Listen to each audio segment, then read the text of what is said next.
ও বন্ধু, মা যার বেঁচে নেই তার মতন বড় দুঃখী আর কেউ নাই। এর বাজান, প্রতি বছর মক্কা মদিনা আল্লাহ পাক আমাদেরকে নাই, অনেক উলামায়ে কেরামরা যায়, আবার অনেক হাজী সাহেবরা জানবো বাবা, ওই মক্কা মদিনায় হজ কবুল হয়েছে কি হয় নাই কোনো গ্যারান্টি আপনার কাছে নাই। কিন্তু আমার নবী বলেছেন, যখন কোনো সন্তান ইখলাস নিয়ে মায়ের চেহারার দিকে তাকাবে, আমার আল্লাহ তার আমল নামায় কবুল হজের সওয়াব লিখে দিবি।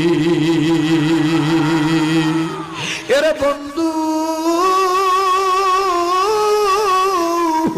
মা যার বেঁচে নাই তার মতন বড় দুঃখী আর কেউ নাই। কি হইল রে যুবক,